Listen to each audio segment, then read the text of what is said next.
기도하겠습니다. 목사님 기도로 예배 준비하시겠습니다.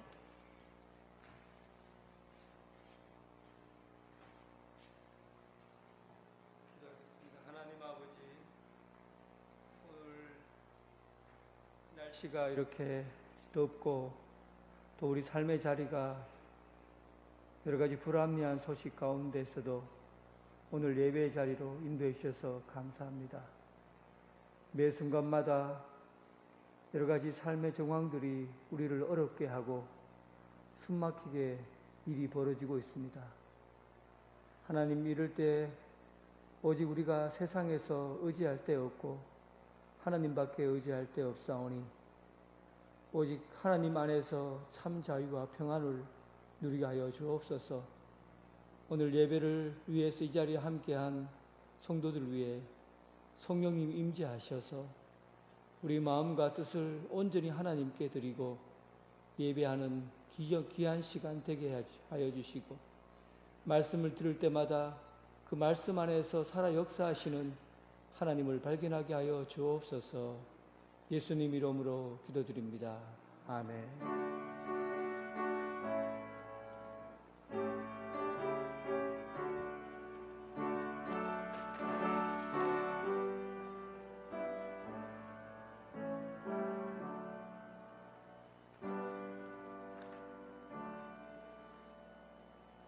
하나님의 말씀은 사무엘하 5장 1절에서 10절 말씀입니다.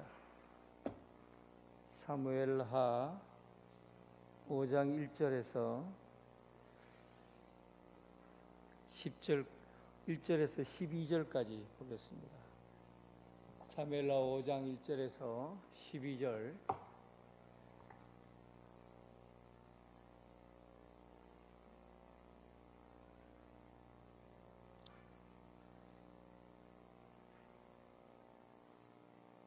사무엘하 5장 1절부터 12절입니다. 한 절씩 교도하겠습니다. 이스라엘 모든 지파가 헤브론에 이르러 다윗에게 나와 이르되, 보소서, 우리는 왕의 한 권력이니이다.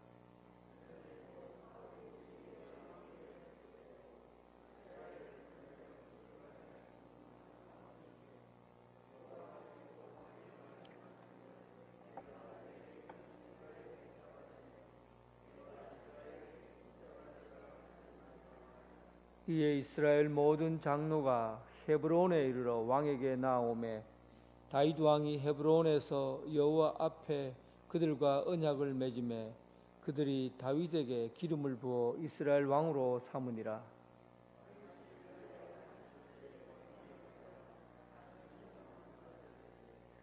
헤브론에서 7년 6개월 동안 유다를 다스렸고 예루살렘에서 33년 동안 온 이스라엘과 유다를 다스렸더라.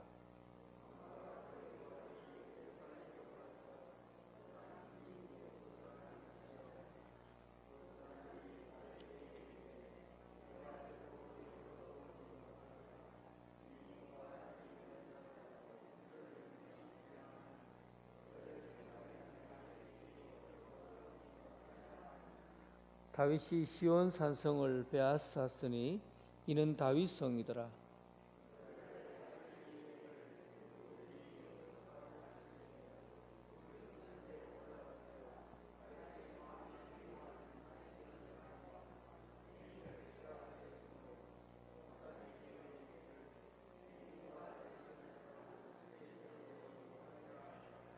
다윗이 그 산성에 살면서 다윗 성이라 이름하고 다윗이 밀로에서부터 안으로 성을 둘러 쌓으니라.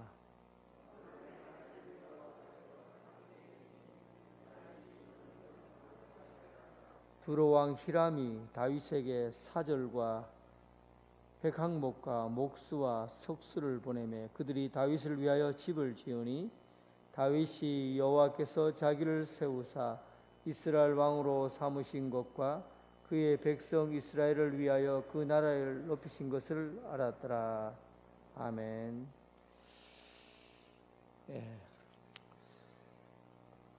지난주에 말씀 중에서 이스보셋의 머리를 들고 돌아온 림몬의 아들 레갑과 그의 형제 바하나에 대한 이야기를 잠깐 했습니다.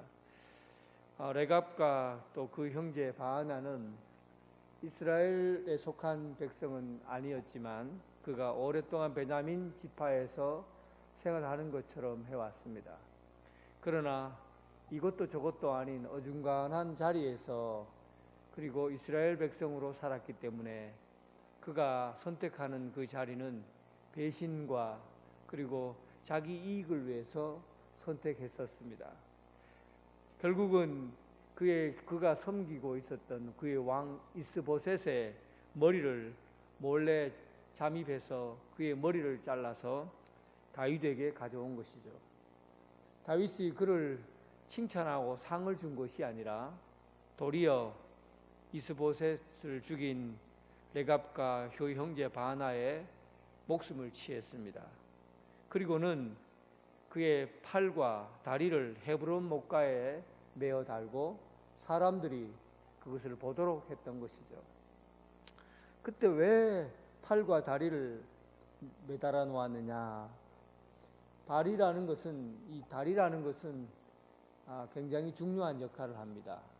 우리의 발걸음이 어떤 발걸음을 움직이느냐에 따라서 아름다운 발걸음이 될 수도 있지만 우리의 발걸음, 우리가 어떻게 방향을 잡고 살아가느냐에 따라서 그 발걸음이 저주가 될 수 있고 악한 걸음이 될 수 있다는 사실이에요. 결국은 아름다운 발걸음, 복된 소식을 전하는 발걸음이 아니라 악한 일을 도모하는 그런 발걸음이었기 때문에 그의 발에 대한 책임을 지게 하고 그의 발을 잘라서 메어 달게 된 것입니다. 또한 그의 손이라는 것은 내 손을 믿으라, 내 주먹을 믿으라 이런 말이 있잖아요. 그러니까 자기가 가지고 있는 능력, 자기 힘, 자기 꾀, 자기 지혜 이것으로 살려고 했던 그 레갑과 그 형제 바하나는 하나님 없이 자기 손으로 살려고 하는 그의 손을 잘라서 그의 헤브론 목가에 메어 달았던 것입니다. 우리는 오늘 지난주에 있었던 이야기를 되새겨 보면서 우리가 어떤 발걸음을 걸어야 될 것인가, 또 누구를 의지해야 될 건가 하는 것을 우리가 배울 수 있었던 그런 기회였습니다. 기억나죠? 얘기하니까 기억나죠? 얘기하기 전에는 기억이 안 나다가 얘기하니까 기억이 나죠? 이렇게 정리된 내용들을 잘 기억하고 훈련하는 게 중요합니다. 그리고 오늘 이 얘기가 이제 다윗이 이제 온 이스라엘 백성들 앞에서 왕이 되고 그리고 예루살렘으로 그의 왕궁을 옮겨서 다스리게 되는 그런 과정을 오늘 이야기가 정리가 됩니다. 다윗은 오늘 이 소식을 들은, 그러니까 레갑과 그의 형제 바하나가 이스보셋의 머리를 들고 찾아갔을 때 다윗이 이스보셋을 헤브론에 고이 장사 지내주고 아주 귀하게 그의 왕을 다루었다는 이야기를 들었던 이스라엘의 장로들이 이 용기를 낸 거죠. 다윗에게 우리가 찾아가야 되겠다. 그래서 이스라엘의 각 지파를 대표하는 사람을 장로라고 합니다. 이스라엘의 각 지파를 대표하는 장로들이 북쪽에 있는 장로들이 전부 다 모여서 그리고 다윗을 찾아오게 된 것이죠. 다윗을 찾아와서 왕이시여 당신은 우리와 같은 핏줄이심을 우리는 믿습니다. 그리고 당신이 하나님께서 선택하여 기름 부어 받은 자이고 또한 우리를 다스리는 선한 목자이십니다. 그래서 이제 우리와 언약을 맺고 이제 이스라엘 왕으로 당신을 이스라엘 전체를 통합하는 왕으로 당신에게 기름 부으려고 합니다. 받아주시옵소서 하고 다윗을 불러서 그에게 우리 이스라엘을 다스려 달라고 남쪽과 북쪽을 통합하는 그런 왕으로 다스려 달라고 고하게 된 겁니다. 다윗이 기름 부음을 받았어요. 여러분 다윗이 몇 번 기름을 부은 바인지 혹시 압니까? 다윗이 10대에 골리앗을 물리치고 그리고 10대에 사무엘에게 기름 부음을 받습니다. 아주 나이 어린 나이에 기름 부음을 받죠. 그리고 나이 30대에 헤브론이라는 곳에서 헤브론 유다 백성을 다스렸던 헤브론이라는 곳에서 유다의 왕으로 기름 부음을 받아요. 두 번째죠. 그의 나이 30살이었어요. 그리고 7년 동안 북이스라엘과 수많은 잦은 전쟁이 있었고 그리고 그들을 해유하기 위해서 돌보고 하면서 그의 나이 37살에 그 성 예루살렘 성에서 기름 부음을 받게 됩니다. 그래서 총 왕이 되기 위해서 기름을 3번이나 받아요. 그런데 중요한 것은 다윗이 얼마나 이 일을 위해서 서두르지 않고 시간이 오랫동안 지나도 기다리고 그리고 참고 기다리고 그러면서 그가 기름 부음을 받았다는 사실이에요. 다윗이 왕국을 통일하고 7년 반이라는 세월을 30대 가장 중요한 시기를 7년 반 동안이나 이스라엘을 그냥 무력으로 치지 않고 하나님의 말씀이 있을 때까지 참고 기다리고 인내했다는 겁니다. 다윗은 기다림을 통해서 다른 이스라엘 백성들에게 신뢰를 주는 그런 사람이었어요. 제가 여러분 고양이하고 개 얘기를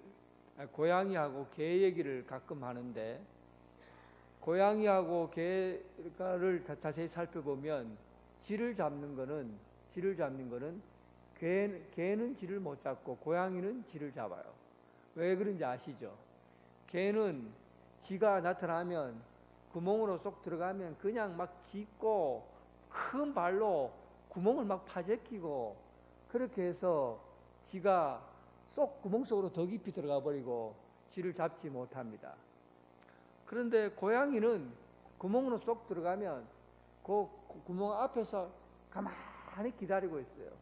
눈썹 하나 꼼짝하지 않고 발톱 하나 세우지 않고 가만히 쥐 죽은 듯이 가만히 기다리다가 한참을 기다리다가 쥐가 바깥으로 쏙 내밀면 그때 잽싸게 낚아채어서 쥐를 잡습니다. 고양이는 기다릴 줄 알아요. 기다릴 줄 알기 때문에 쥐를 잡는 거예요. 근데 기다리라는 것은 그냥 무기력하게 그냥 자빠져 잠이나 자고 무기력하게 아무것도 하지 않고 그냥 푹 어깨 쳐져서 신앙생활도 그렇고 하여튼 뭐든지 그냥 다 쳐져서 아무것도 하지 않는 상태를 의미한 게 아니에요. 기다림은 철저하게 집중해서 한 가지를 위해서 집중하고 기다리는 겁니다.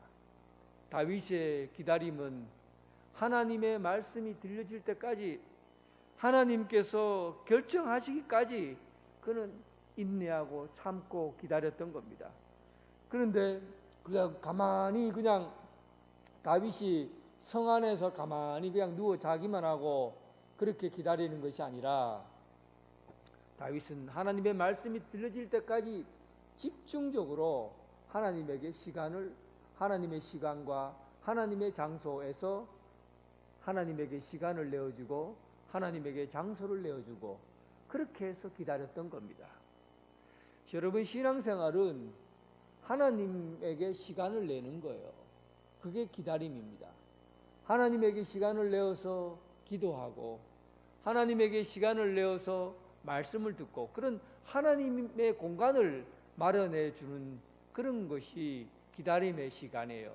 영적인 기다림이라는 것은 언제나 하나님에게 시간을 내어줌으로 인해서 하나님이 역사하시도록 이 일을 기다리고 참는 것이죠. 하나님께 집중하는 겁니다.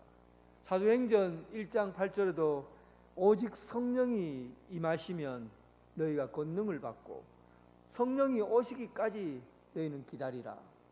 성령이 오셔서 권능을 줄 때까지 너희는 기다리라. 바로 우리가 무슨 일을 하기 전에, 행동으로 옮기기 전에 언제나 하나님께서 우리와 함께 하신 것을 알고 하나님의 결정이 있을 때까지 기다리는 하나님의 시간을 내어주는 것이 중요합니다. 여러분, 우리 신앙을 한번 보시기 바랍니다. 내가 누구를 위해서 시간을 내어주고 있습니까? 무엇을 위해서 여러분 시간을, 그리고 장소를, 공간을 내어주고 있습니까? 하나님께서 우리와 함께 하심으로 모든 것이 결정이 되고, 그리고 우리의 삶의 방향이 결정된다는 것을 알고 하나님께 시간을 내어주고 공간을 내어주는 그런 삶을 살기를 주님의 이름으로 축원합니다. 이제 이렇게 해서 예루살렘에서 이렇게 해서 이스라엘의 장로들이 다윗에게 기름을 부어서 왕이여 하고 왕이 되었다는 것을 선포합니다. 다윗이 가만히 생각해 보니까 이제 그가 헤브론에서 유다인의 왕으로 세웠지만 저 북쪽으로, 이 남쪽은 유다가 있고 북쪽으로는 이게 베냐민부터 시작해서 이스라엘의 단까지 북쪽 지파들을 다스리기 위해서는 남쪽과 북쪽을 중간 지점쯤 되는 곳에 수도를 정하고 거기에서 다스렸으면 좋겠다, 이런 생각을 한 것이죠. 그래서 헤브론은 너무 남쪽이고, 그리고 저 북쪽으로 올라가려니까 또 유다가 소외받을 수 있고, 그래서 조금 양보를 해서 중간 정도의 예루살렘이라는 곳을 차지해서 그곳에서 왕궁을 짓고 거기에서 수도로서의 자리를 갖추려고 그렇게 계획한 겁니다. 그런데 예루살렘이라는 도시는 이게 오래된 도시예요. 기원전 4000년부터 해발 800m 되는 곳이니까 굉장히 높은 고지예요. 해발 800m 되는 곳에 기원전 예수님이 오시기 4000년 전부터 이미 거기서 사람들이 터를 닦고 자리를 잡고 있었던 곳이에요. 이때 지금 다윗이 이 성의 헤브론이라는 곳에 예루살렘이라는 곳을 예루살렘이라는 곳에 있었을 때는 이미 그것은 요새화된 성으로 둘러싸여진 곳이 되었던 겁니다. 여부스 사람이 거기서 거주하면서 그것을 아예 예루살렘이 해발 800m 높이에 있으니 그쪽을 요새화시켰어요. 요새화시켰다는 것은 아마 거기서 성 같은 것을, 옆에 두 성벽 같은 것을 부분적으로 쌓기도 했을 겁니다. 성벽을 완벽하게 쌓지 않았어요. 왜냐하면 이 예루살렘은 주변으로 동쪽부터 해서 동쪽으로 기브온 그 골짜기들이, 동쪽으로도 골짜기가 있고 그 다음에 서쪽으로도 골짜기 있고 남쪽으로도 골짜기들이 이렇게 있어서 골짜기들을 두르고 있었기 때문에 함부로 이 예루살렘을 쳐들어가기가 굉장히 어렵습니다. 북쪽이 열려 있는데 북쪽은 들어가기가 굉장히 어려워요. 그리고 이 예루살렘의 총 면적이 해발 800m에서 큰 면적이 5만 제곱미터, 대충적으로 한 15,000평 정도 되는 곳이에요. 그렇게 썩 크진 않지만 높은 산 위에 그렇게 도시가 들어섰다고 하면 큰 도시라고 볼 수가 있습니다. 언양읍성 크기 얼마 정도 됩니까? 41,349제곱미터. 그러니까 언양읍성보다가 한 1,000제곱미터 정도 되는 정도의 크기니까 그렇게 크질 않지. 예루살렘이라도 언양읍성보다 조금 더 큰 정도의 요새화된 도시예요. 여러분, 요새화된 도시는 이게 주변이 돌로 되어 있고 골짜기로 되어 있기 때문에 적들이 밑에서부터 예루살렘으로 쳐들어 예루살렘을 함락하려면 죽을 고생을 해야 됩니다.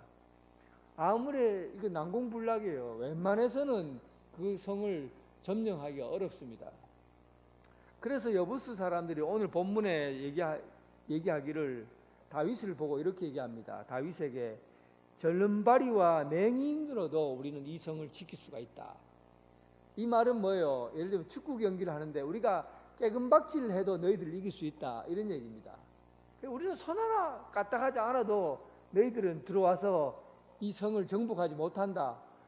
동쪽과 서쪽과 남쪽으로는 골짜기가, 깊은 골짜기가 흐르고 뒤쪽으로는, 북쪽으로는 들어오기 험난하고, 그런 곳에서 이게 해발 800m 되는 그 성을 점령하려고 하면 너희들, 우리가 절름발이고 우리가 맹인 눈봉사라도 너희들은 우리 성을 정복하지 못한다 하고 자신 있게 얘기를 한 겁니다.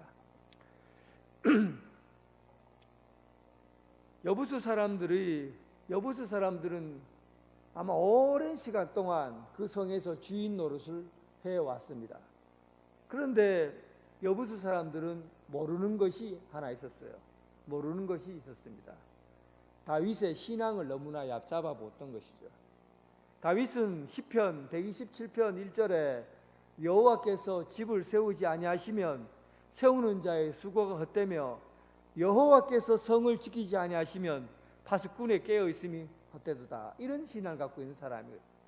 그러니까 아무리 큰 성이 있더라도 여호와께서 세워야 그 성은 안전하고, 아무리 그 성이 든든한 곳에 파수꾼이 있다고 해도 여호와께서 지키지 않으면 그 성은 무너진다는 생각을 하고 있었던, 그 믿음을 갖고 있었던 것이 다윗이에요. 이 다윗의 믿음을 몰랐던 겁니다. 다윗의 신앙을 몰랐던 것이죠. 자기들은 이 큰 성읍을 지키고 있는 것만으로 분명히 그 어떤 누구도 이 성을 정복하지 못할 것이라는 생각을 한 겁니다. 사랑하는 성도 여러분, 여러분들의 집을 지키고 세우는 것은 여러분 자신에 의해서 세우는 것 같지만 언제나 하나님께서 우리 집을 세우고 지키시고 보호하신다는 사실이에요. 하나님이 우리 집을 세우지 않으면 우리가 지금까지 일하고 그리고 쌓아온 모든 것들이 다 헛된 것이 되고 맙니다. 하나님이 세우실 때만 안전하게 세워지고 안전하게 지켜진다는 사실이에요. 다윗은 그것을 어떻게 그 성을 정복하느냐 하면 이 내용은 사실은 자세하게 성경에 기록되어 있지는 않습니다.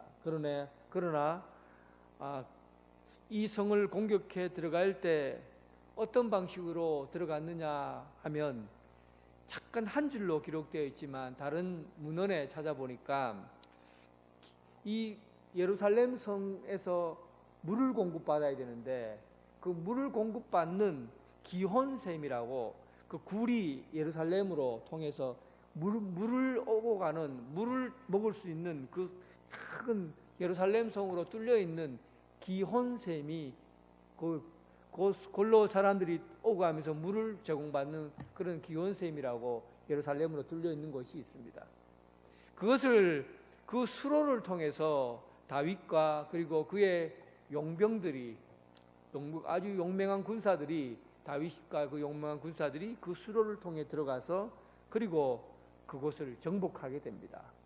아무도 정복할 수 없다고 떵떵거리고 맹인과 그리고 장애인이라도 이곳을 쳐들어와서 이 성을 정복하지 못한다 그랬던 곳을 다윗과 그의 군사들이 기온샘을 통해서 들어가서 그 성을 정복하게 된 것이죠.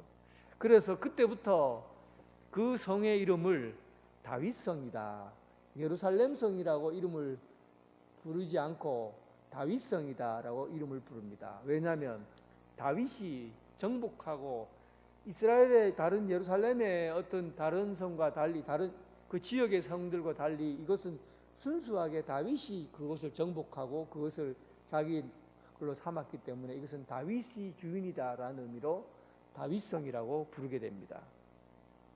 그런데 이 일로 인해서 본문 10절에 보면 만군의 하나님 여호와께서 함께 계시니 다윗이 점점 강성해져 가니라. 이제 예루살렘에 들어가서 그때부터 이 일로 인해서 예루살렘을 정복하는 이 일로 인해서 여호와께서 함께 계셨고 그리고 점점 강성해져 갔다는 겁니다. 그리고 다윗이 점점 강성해져 갔던 그 내용을 보여주는 것이 첫 번째, 거기에서 왕궁을 건설하게 됩니다. 여러분, 지금까지 왕이라고 해봤자 왕궁을 제대로 번듯하게 지어진 왕들은 없었습니다. 사울도 아마 집 좀 크게 지어갖고 아마 군사를 배치하고 그렇게 왕노릇 했을 것이고, 이스보셋 역시 뭐 대단한 왕궁을 지어갖고 그렇게 생활하지는 않았을 겁니다. 다윗도 헤브론에 있으면서 뭐 왕궁이라고 할 만큼 그런 뭐 대단한 그런 궁전을 만들어서 생활하지는 않았어요. 그런데 점점점 강성해져 가니라 하고 그 다음부터 예루살렘에서 왕궁을 건설하게 되는데, 그때 오늘 본문에 보면 시돈 왕 히람이 백항목과 그리고 뛰어난 목수와 석수를 보내서 예루살렘의 왕궁을 건립하게 된 겁니다. 여러분, 이것이 우리는 지금 이 건축에 대한 이해가 없습니다. 왜냐하면 지금부터 3000년 이상 전의 이야기니까 그때 시대에 건축이 어떻게 이루어졌는지 아마 상상하기 어려울 거라 생각합니다. 그런데 그때 당시에 목수와 석수 중에서 가장 뛰어난 그 사람들이 시돈 사람들이에요. 그 사람들은 백항목으로 빽빽한 곳에 그렇게 나라를 이루고 살았고, 그리고 배를 만들고 집을 만들고 하는 데는 뛰어난 사람들이 시돈입니다. 그런데 이 시돈 왕이 다윗이 예루살렘에서 왕이 되었다는 소식을 듣고, 그리고는 예루살렘의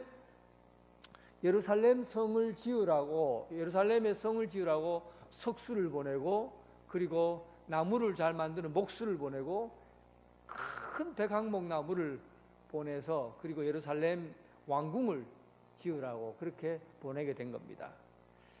그때 이 일을 두고 점점점 강성해져 갔다, 그렇게 얘기하죠.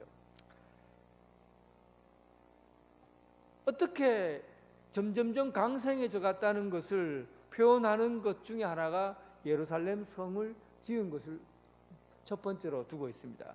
예루살렘 성에서 왕궁이 지어져 간 것이죠.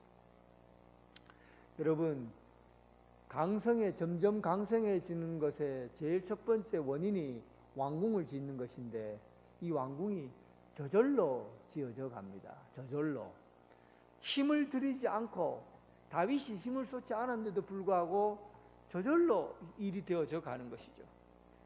힘이라는 것은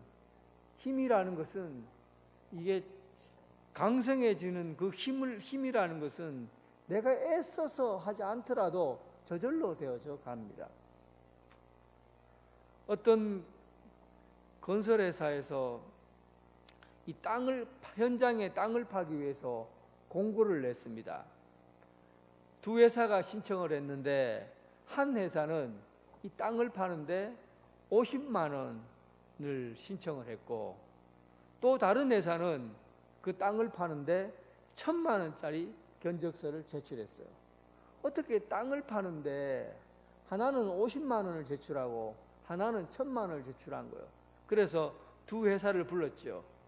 어떻게 해서 당신은 50만 원만 하면 되고 당신은 1000만 원이 드느냐 하니까, 50만 원을 제출한 사람이 그거는 50만 원은 포크레인 한 대 하루 작업량입니다. 그래서 50만 원만 하면 됩니다. 그럼 너는 왜 이게 1000만 원이냐?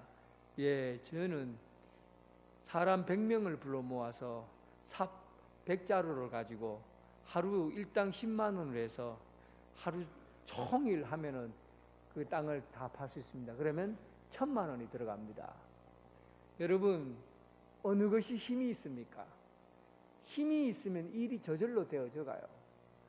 포크레인 한 대면 될 거를 100명을 불러서 하루 종일 해서 1인당 10만 원, 1000만 원을 주고 해야 이 일이 되어져가. 일이 안 되는 거죠.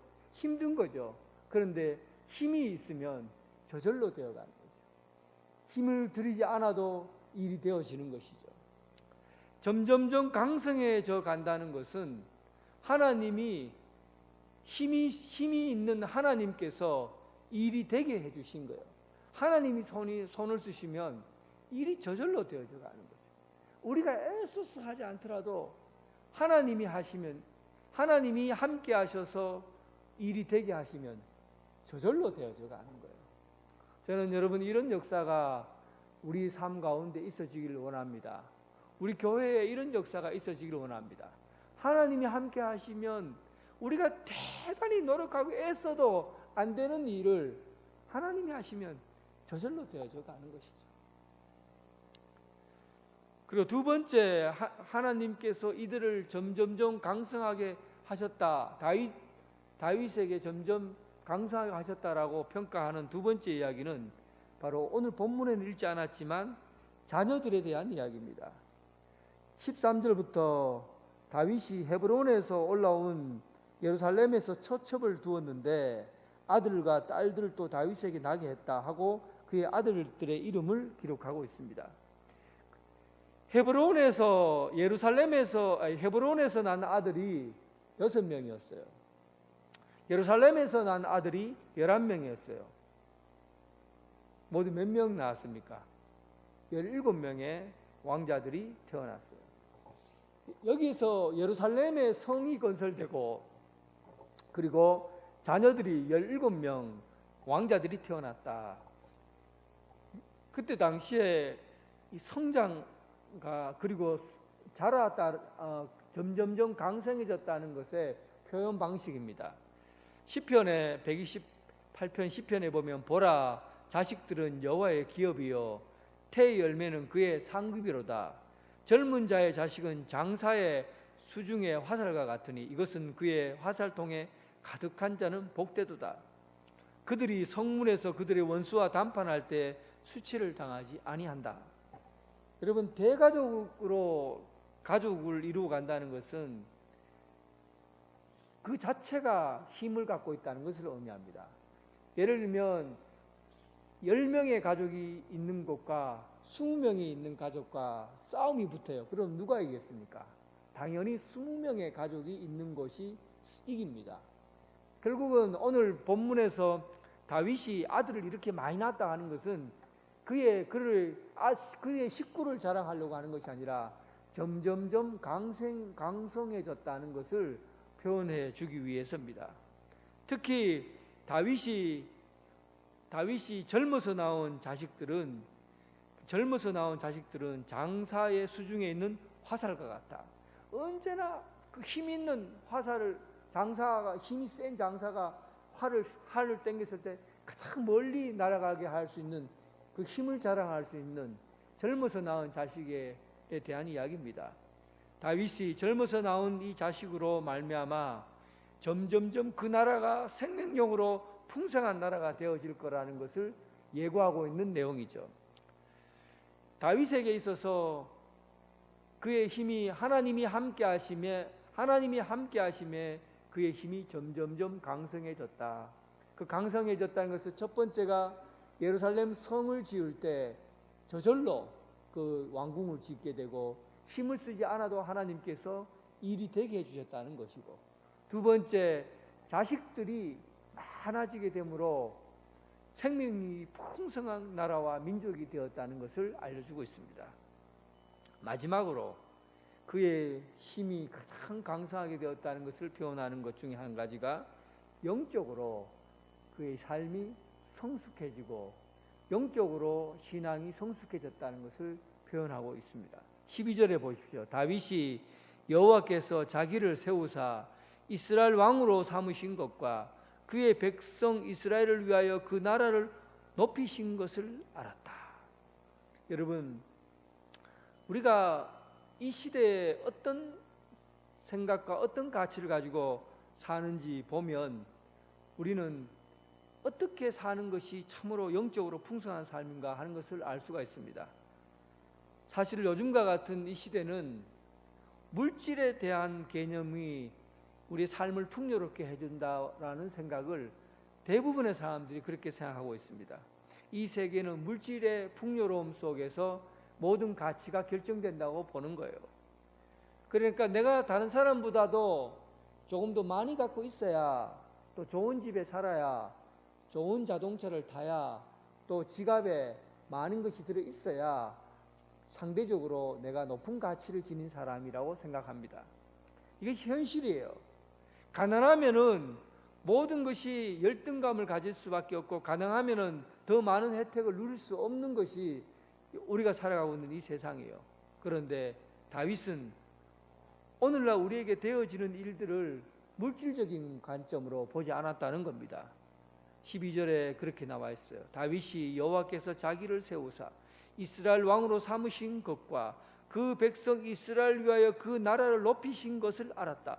결국은 다윗이 모든 되어지는 일들을 통해서 하나님께서 어떻게 일하시고 계신지를 보고 알았다는 그런 뜻입니다.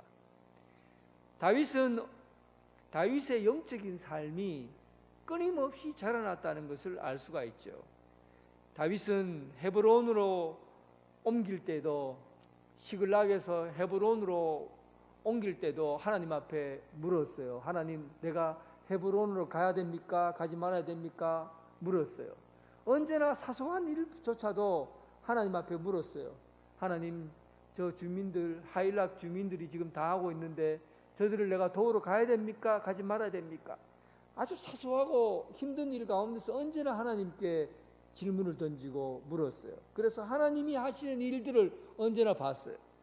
이번에 되어진 일들을 보니까, 예루살렘에서 되어진 일을 보니까 이것은 하나님께서 하신 것이라는 것을 보고 알게 된 겁니다. 이것이 다윗의 신앙이에요. 여러분, 이렇게 신앙이 자라는 겁니다. 모든 일 가운데 하나님이 하신 일들을 볼 수 있는 능력, 이것이 영적인 삶이에요. 여러분, 이것을 꼭 기억하시기 바랍니다.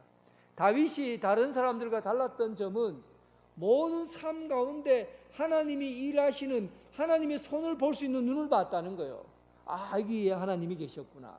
아, 여기에 하나님이 힘쓰고 계시는구나. 아, 하나님께서 저절로 일이 되게 하시는구나. 영적인 눈을 갖게 된 겁니다. 오늘 다윗의 삶은 점점점 강성해져 간 삶을 산 것입니다. 특히 예루살렘 성이 저절로 되어진 것도 중요한 것이고, 또 그의 자녀들이 많이 생산되어서 열매를 맺게 된 것도 아주 중요한 일이었고, 마지막으로 그에게 있어서 신앙적인 삶이, 영적인 삶이 시간이 지날수록 점점 성숙해 갔다는 사실입니다. 여러분 인생에서 이런 믿음이, 또 여러분들의 삶의 신앙들이 점점 강성해져가는 그런 삶이 되실 수 있기를 주님의 이름으로 축원합니다. 이 시간 우리 함께 합심해서 기도드리도록 하겠습니다. 먼저 우리가 하나님의 뜻을 참고 기다리는 영적인 습관을 위해서 기도합시다. 언제나 하나님이 말씀하시기 전까지 준비하고 기도할 수 있는 습관을 기르도록 기도하시고, 두 번째, 점점 강성해지는 믿음을 달라고 기도합시다. 삶의 터전이 넓어지고 기업이 풍성해지며 하나님이 하시는 일을 목격하도록 우리 그렇게 기도합시다. 또 아주 중요한 기도 제목이 있습니다. 네 번째, 나라와 민족을 위해서 기도해 주시기 부탁드립니다. 북한과 남한의 문제가 지금 대화의 통로가 단절되고 대립과 적대적인 관계로 놓여지게 되었습니다. 하나님, 이 민족을 불쌍히 여기셔서 다시금 서로 말이 통하고 또 신앙이 통하고 믿음이 통하고, 그래서 신앙으로 통일되는 그날이 오게 해달라고 우리 합심해서 나라와 민족을 위해서 오늘은 특별히 기도를 부탁드리겠습니다. 기도드리겠습니다. 하나님 아버지, 오늘 주님의 말씀을 기다립니다. 아버지, 참고 또 참고 기다립니다. 세상에 참으로 우리가 일어난 일들을 보면 성격이 급해서 이렇게 저렇게 마음대로 움직이고 행동하는 그런 모습을 우리는 보아왔습니다. 아버지, 참으로 오늘 우리가 너무 급하게 마음 먹어서 아버지께서 우리에게 맡겨주신 일들을 그르칠 때가 있음을 우리는 압니다. 아버지께서 함께 해주시면 모든 일이 저절로 되어져 가리라 믿습니다. 하나님, 다윗에게 임하신 하나님, 다윗에게 힘을 주셔서 우리가 할 수 있는 일이 아니라 하나님이 하셔서 되어지는 일들이 눈앞에 있게 하시고 보여지게 하심을 감사합니다. 삶의 터전이 넓어지게 하시고 기업이 풍성하게 하시고 하나님의 일들이 그들의 삶 가운데 목격되게 하여 주시옵소서. 특별히 아버지 하나님, 간곡히 원하옵기는 이 나라의 민족을 하나님 불쌍히 여겨 주옵소서. 하나님, 남과 북이 서로 통일되어 하나가 되길 원했고 또 수많은 우리 7천만의 하나님 남과 북의 백성들이 모두 하나가 되어 기쁜 마음으로 손에 손을 잡고 하나님 통일의 노래를 부르고 싶지만 아직까지 하나님 정말 자기 개인적인 집단 이익을 위해서 서로를 헐뜯고 미워하고 시기하고 나누어져 있는 이런 현실 속에 있습니다. 아버지, 이 나라의 민족을 불쌍히 여겨주시고 하나님 말씀으로 통일되게 하시고 하나님께서 말씀해 주시면 이 나라의 민족이 더욱더 강성한 나라로 세워지리라 믿습니다. 전쟁 없이 평화로 하나님 아버지 이 나라의 민족이 세워지게 하시고 함께 죽는 나라가 아니라 함께 사는 백성 되게 하여 주옵소서. 이 나라의 민족 하나님께서 세우신 민족이오니 한반도에 예수 그리스도의 푸르는 날이 오도록 주님 도와주시옵소서. 성령님 이 땅 위에 함께하여 주셔서 아버지께서 하나 되게 하신 것처럼 아버지 말씀으로 하나가 되게 하여 주옵소서.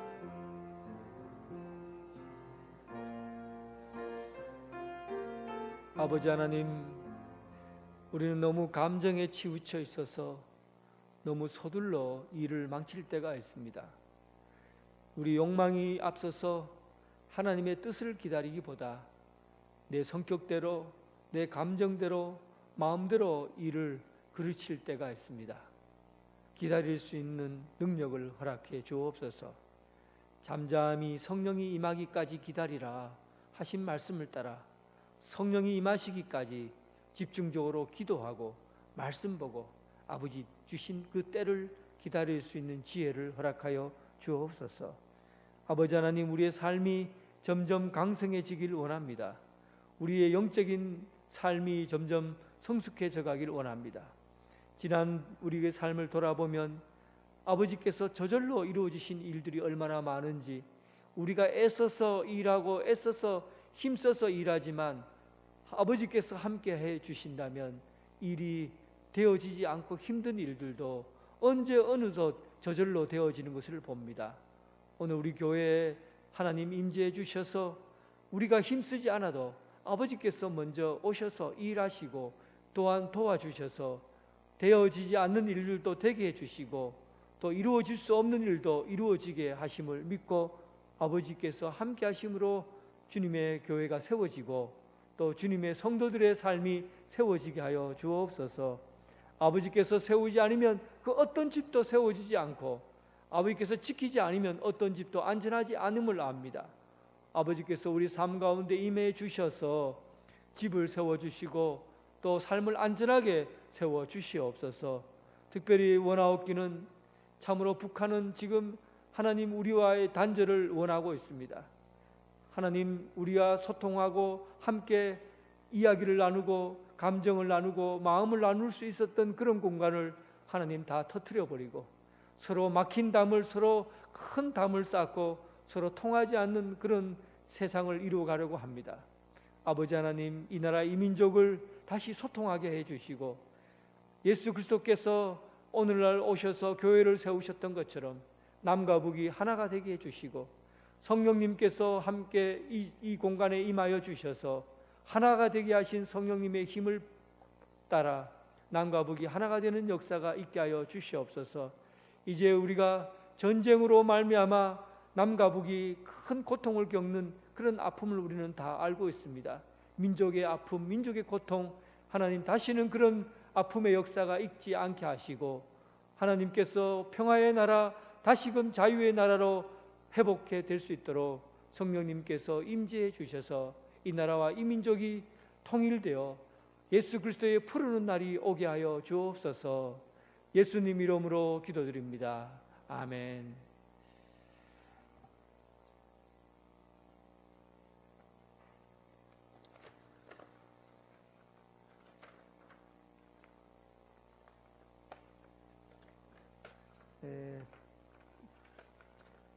주하옥 집사님의 딸 정기쁨 양이 오전 11시 부산 호텔에서 결혼식이 있습니다. 교회 출발은 9시 30분에 하고요. 참석하시는 분들은 마스크를 꼭 지참해 주시기를 부탁드리겠습니다. 찬송가 384장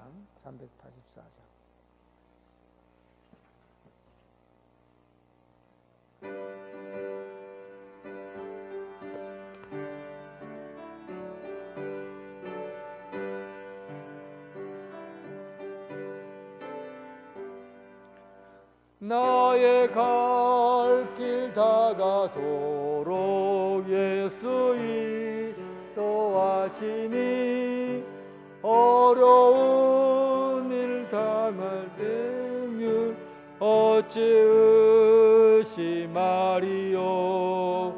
믿음으로 사는 자는 하늘 위로 받겠네. 무슨 일을 만나든지 만사 형통하리라. 무슨 일을 만나든지 만사 형통하리라. 나의 갈 길 다가도록 예수 인도하시니 어려운 일 당할 때도 족한 은혜 주시네. 나는 심히 고단하고 영혼 매우 가라나 나의 앞에 반석에서 샘물 나게 하시네. 나의 앞에 반석에서 샘물 나게 하시네. 나의 갈 길 다가도록 예수 인도하시니 그의 사랑 어찌 큰지 말로 알 수 없도다. 성령 감화 받은 영혼 하늘 나아갈 때에 영영 부를 나의 찬송 예수인 하셨네. 영영 부를 나의 찬송 예수 인도하셨네.